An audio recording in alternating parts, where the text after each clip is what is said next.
bonsoir à tous et bienvenue dans le Flash Info. Dans l'actualité ce jeudi, le chef de l'État a reçu au palais présidentiel ce matin une délégation du Millennium Challenge Corporation.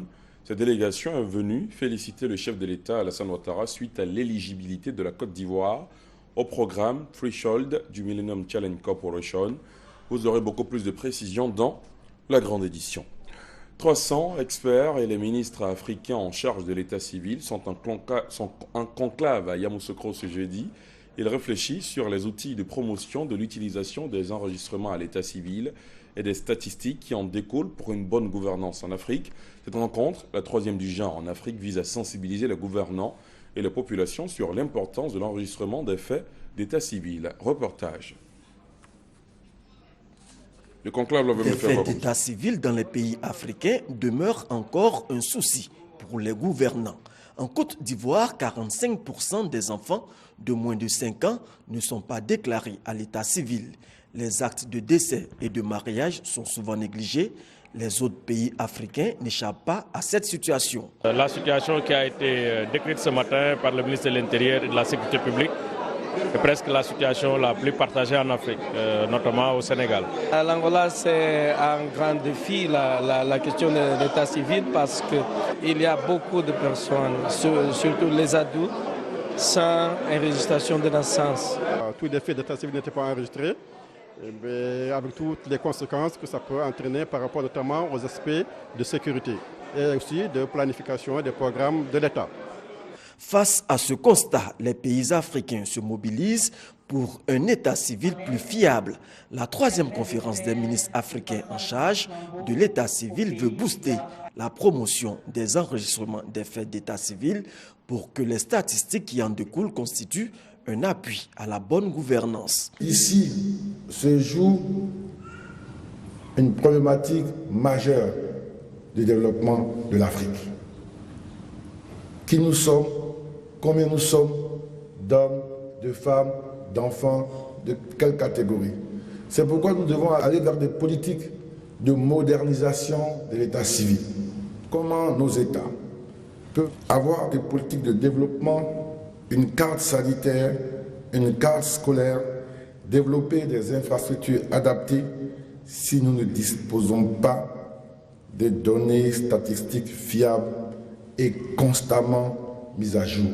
Le service d'état civil sert à la fois les intérêts généraux et individuels par la collecte, la conservation et la mise à jour des données sur les événements d'état civil, notamment les actes de naissance, de mariage et de décès.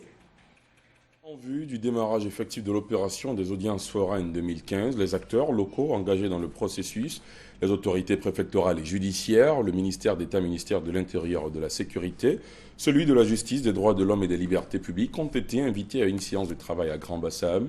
L'objectif est clair, il s'agit de mettre l'accent sur les enjeux de ces audiences foraines sur l'ensemble du territoire national.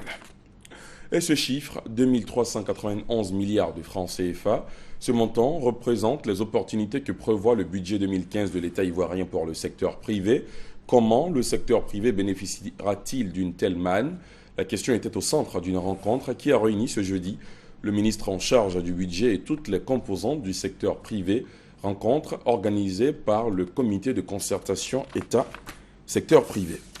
Dans le 20h, on s'intéressera également à la CMU, la couverture maladie universelle, le système de protection sociale mis en place par le gouvernement en vue de garantir l'accès à des soins de santé de qualité à l'ensemble des populations. 41 sites d'enrôlement sont ouverts aux populations sur l'ensemble du territoire national et l'on note près de 2000 enregistrés depuis le démarrage de l'opération le 30 décembre dernier. Les informations données aujourd'hui par le directeur général de la Caisse nationale d'assurance maladie, CNAM, structure chargée de son exécution au cours d'une conférence de presse. On en reparle dans la grande édition. Environ 16 600 enfants ont perdu un de leurs deux parents ou les deux, ou la personne qui s'occupait d'eux à cause du virus Ebola en Guinée, au Libéria et en Sierra Leone. Mais moins de 3% d'entre eux ont dû être placés à l'extérieur de leur famille ou de leur communauté selon l'Organisation des Nations Unies pour l'enfance UNICEF. Au Libéria, la réouverture des écoles est prévue pour le 16 février prochain. On l'a appris ce jeudi. Un accord sur un plan de paix en Ukraine a été trouvé Aujourd'hui, au matin à Minsk, en Biélorussie, après 16 heures de négociations, les 4 dirigeants russes, ukrainiens, français et allemands se portent garant d'un compromis qui a été signé par des émissaires ukrainiens et russes, les séparatistes et l'Organisation pour la sécurité et la coopération en Europe, OSCE. Et puis à suivre dans la grande édition le dossier du jeudi. La ville d'Abidjan connaît ces dernières années de nombreux problèmes d'urbanisation qui ont entraîné un désordre urbain et diverses pathologies urbaines. Qu'est-ce qui a occasionné ce désordre? Que fait l'État pour redonner à la ville d'Abidjan son lustre d'antan? Les éléments de réponse, vous les aurez bien sûr dans le dossier de ce jeudi proposé par le service société de la rédaction. C'est à suivre dans la grande édition à 20h. À tout à l'heure.